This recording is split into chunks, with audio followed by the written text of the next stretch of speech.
Hello, Brother Monroe here, and welcome to Kerbal Space Program 2. Long-time viewers of the channel will know that I've done a few videos on Kerbal Space Program 1, and you might also be aware, if you've been watching the channel for a while, that I am, or used to be, a physics teacher, so I kind of know my way around orbital mechanics and stuff. And I did, in fact, once write an entire little activity using the KSP1 demo to teach orbital mechanics and stuff, so I do kind of know what I'm doing, and I thought I'd make a quick little video about how to get into orbit, which is kind of the first step of any aspiring space program. I have gone for a very, bare bones rocket. It's nothing too complicated. We have a Mark 1 pod at the top with a parachute. There's a heat shield underneath. Then we have a small upper stage with a Terrier engine. That is this one, the LV909. Really nice engine for orbital stuff and in vacuum stuff. You can tell, by the way, because of the... Is it not sticky anymore? Ugh.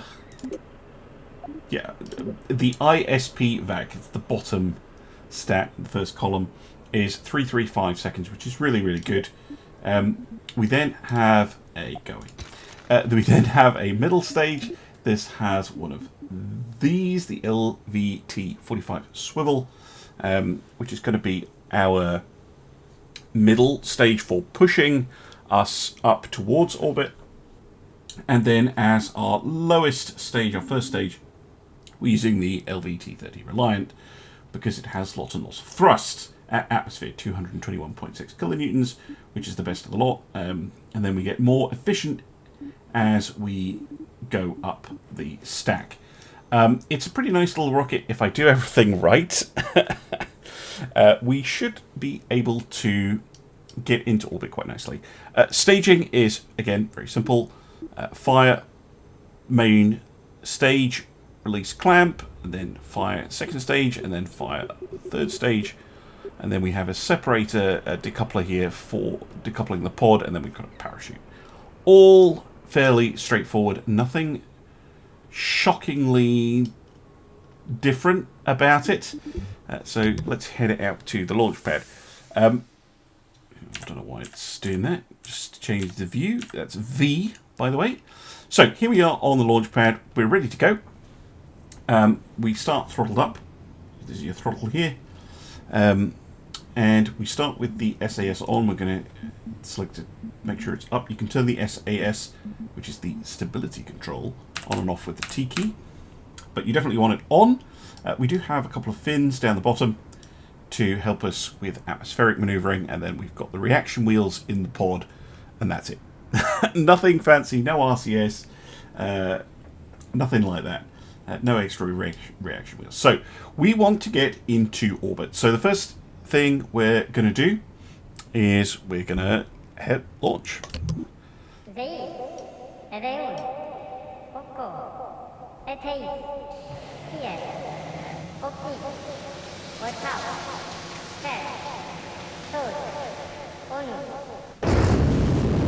And away we go. I'm going to pause it briefly here, and I'll explain the next step.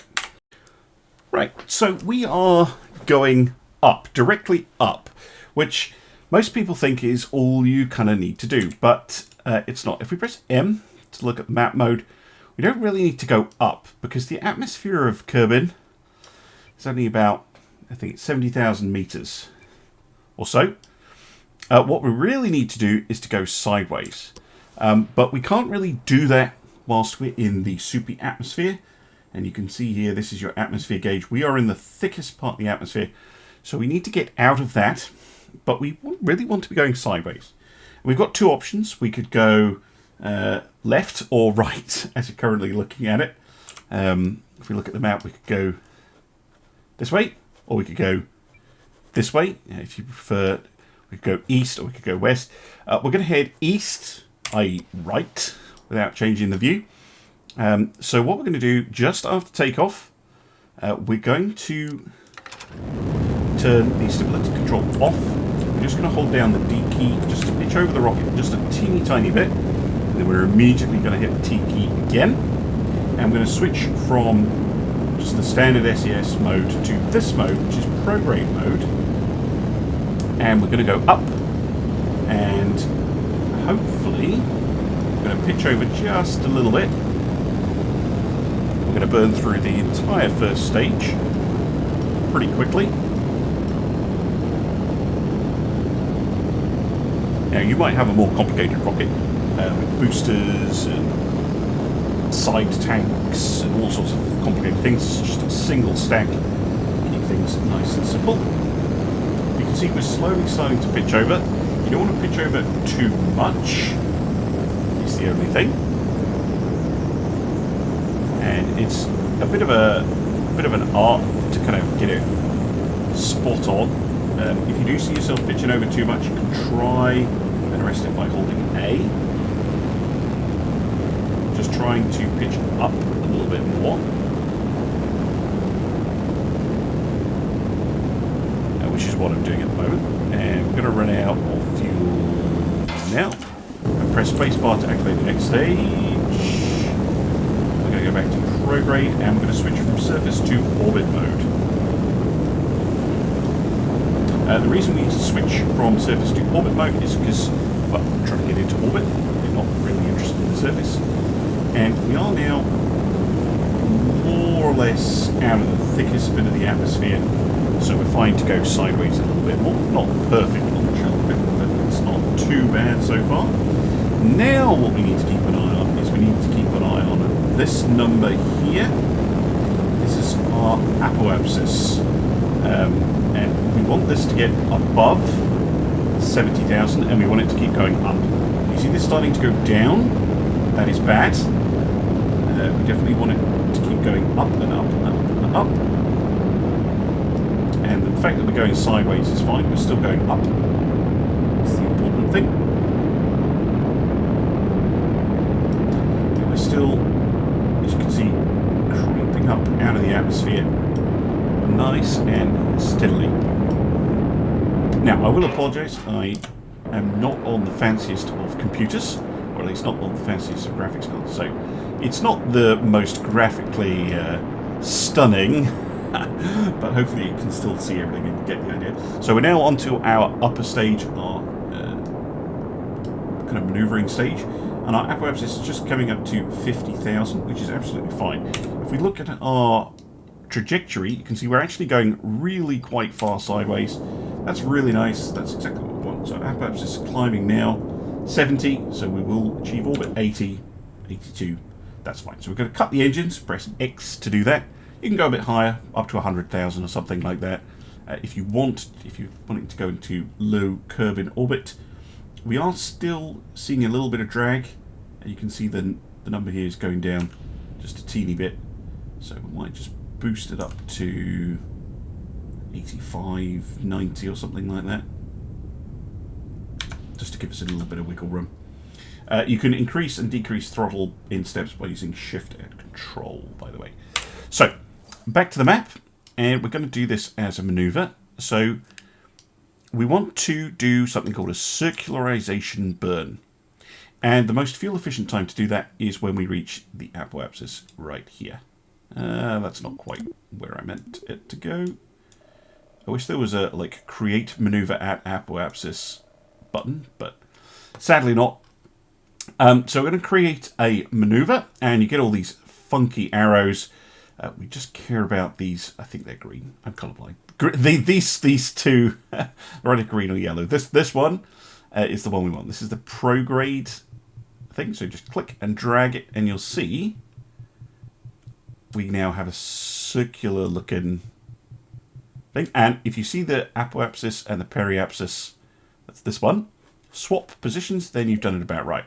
What we want is we want our periapsis to be above the atmosphere. So we just need to do a little burn to do that. It's not for another 4 minutes, but we can get ready for it by pressing this button here. This will have your ship's SES control point in the direction of the burn that you need. you can see here that we need 141 delta V.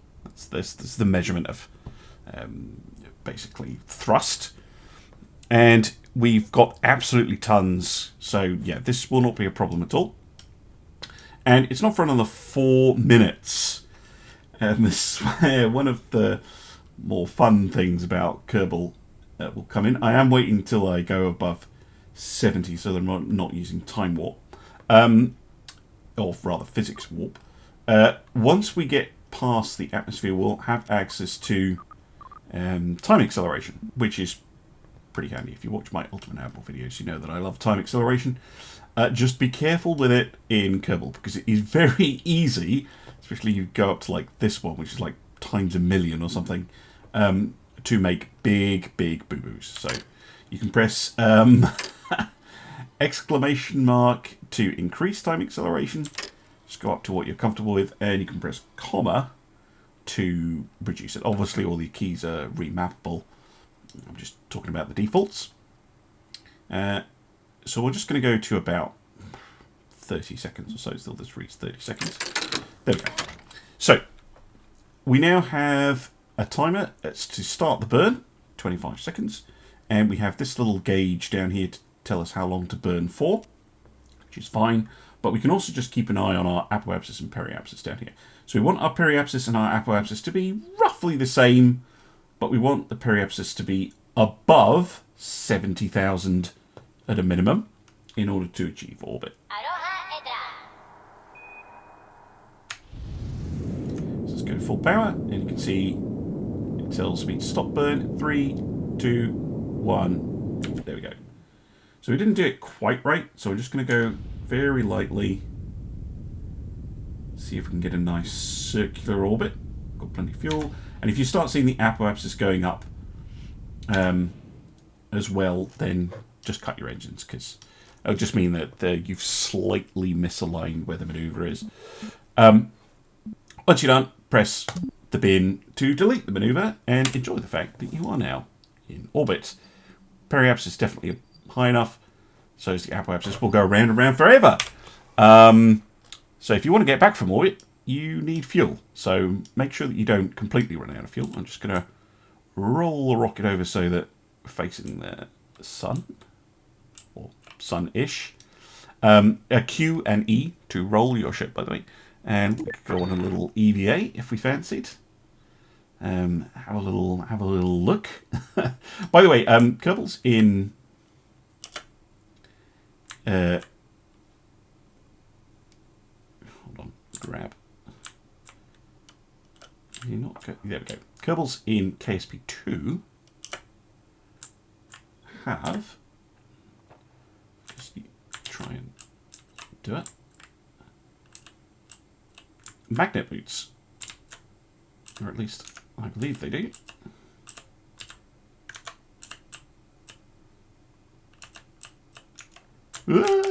Okay, don't do that. Don't do that. No. So be careful, EVA. It's R to activate your little jetpack thing, by the way. The other controls are the same. W, A, S, D, Q, E, Shift, and Control. I wanted to show off the fact that they have magnet boots these days. Oh, I think they're like jumping off. Okay, fine. Let's try and get back to the pod. And as always with vacuum maneuvers, be gentle and be patient. There we go, magnet boots, finally. Let's put the jetpack controls away.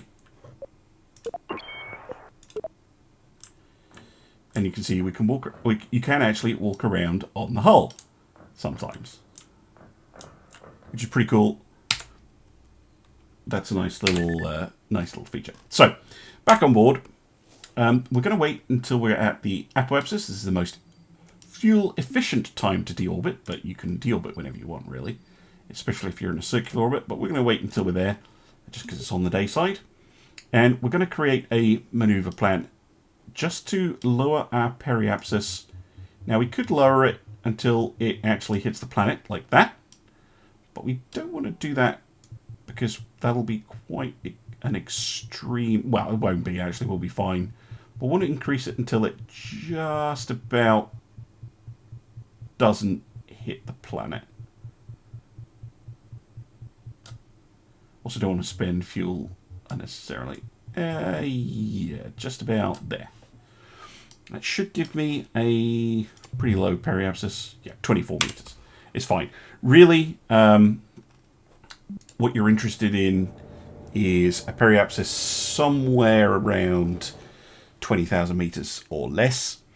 You don't want to go in for very extreme, just burn all my fuel and hit the ground, because what you want to do is you want to use the atmosphere to help you brake, so-called aerobraking, which is vastly superior to the alternative, which is lithobraking, which tends to be rather violent.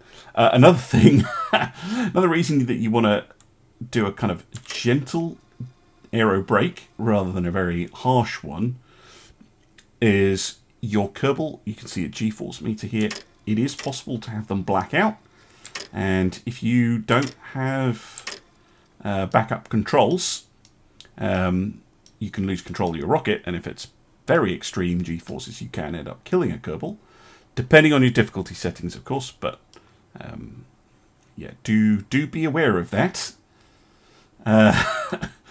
Like, landing is the most dangerous part of any space mission. Coming around the planet looks really cool. That does look nice, I will admit. Gosh, I missed the maneuver point. Doesn't matter on this type of thing. We can do it using... Just get rid of that. We can do it using the... without using a maneuver node. So we'll go retrograde. So we want to point our rocket against our orbit. And we're just going to burn very gently. And we're going to reduce our periapsis down to around about 20,000 meters or so, which is absolutely fine for landing on Kerbin.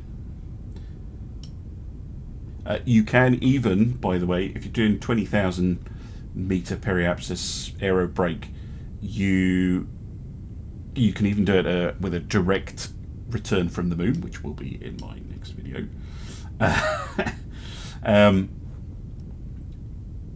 Just, yeah, be gentle, be cautious, be careful. All good. 25, 23, 22, 21, 20. 19, 49, yeah, that's close enough. So, we don't need the rest of the fuel here. And we don't really want to be attached to a fuel tank when we're aerobraking, because it will probably explode. So, we are going to detach. And now we don't have any engine whatsoever. We're just purely a little pod, but that's absolutely fine. Do not activate your parachute. Do not activate your parachute at this point. That is bad. Parachute, do not open it before you finish the aerobrake. So it's going to be a while before we are entering the atmosphere. So we can time warp up again. And the game will auto-reduce our time warp, but you don't want to give it too much. And we're going to keep ourselves retrograde, but we don't want to be on orbit mode. We want to be on surface mode for this. So we're just going to enter, and it will automatically lower the time warp because we have entered the atmosphere. Now, I don't know if it's my graphics settings or not, but I don't see the visual effects of aerobraking on my settings. Apologies. However, you can kind of see the effect on your velocity here. So we want to keep an eye on this. 2,000 would be bad. Okay, 2,000 would be very, very bad. So we want this to be lower. I think the impact velocity So by the time you get to the ground, you want this to be like 10 meters per second or lower. So we've got a lot of braking to do, but most of it is going to be done by the aerobraking. The last little bit will be done by the parachute. So we're coming in, and you can see here our apoapsis is starting to drop. And this is because, although it doesn't seem like it, we are starting to slow down. We are in the upper realms of the atmosphere. We're experiencing friction. We're losing velocity. Not a lot, but it's enough to change your apoapsis. And if I just speed up, and this effect will get bigger and bigger and bigger.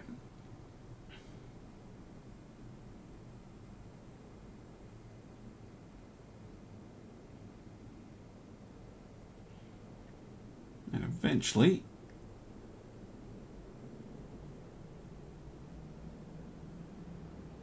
we will get there. And then once it goes negative, you know that you're definitely going to hit the ground.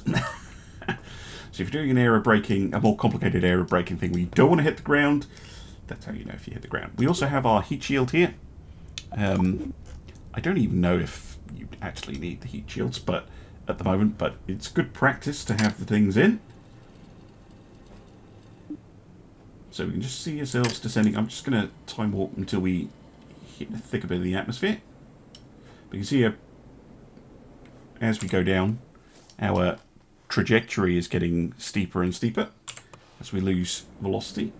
And now we can see our velocity actually starting to be affected. I would normally recommend doing this on ×1, but let's yellow it and go through it ×4. The reason you want to be on ×1 is just to keep yourself on retrograde, so that your heat shield is pointed towards the atmosphere and doing is actually, you know, absorbing the heat and not your parachute. See, our speed is starting to drop quite a lot. Again, normally you'd see some shock heating effects here, but either my graphic settings don't let you see them, or they're not in the game yet. If you see any wobbling, immediately go down to ×1, because that usually means physics is happening. See, we've bled off a lot of velocity, about 1,000 meters per second, just in that upper atmosphere block.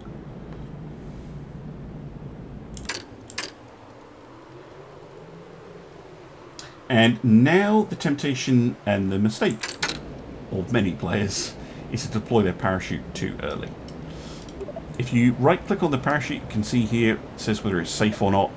I tend to be very, very cautious with my parachutes. Don't deploy them unless you are subsonic. So if your speed is less than 340 meters per second, you're usually okay. Don't deploy them if you're supersonic, unless you really, really have to, would be my advice. And seeing as we're coming in over the sea, we'll wait until we're about 5,000 meters. Now we can deploy our parachute, which won't open fully until we reach... I've forgotten what it's set at, actually. You can adjust that, by the way. I'm just using the default settings. But I would always recommend waiting until your parachute opens before going out of time warp. There we go. And now we will slow down to a nice, leisurely 7 meters per second. Now we can time warp down to sea level and wait for a boat to come and rescue us. We're in sight of the shore, so it shouldn't take too long.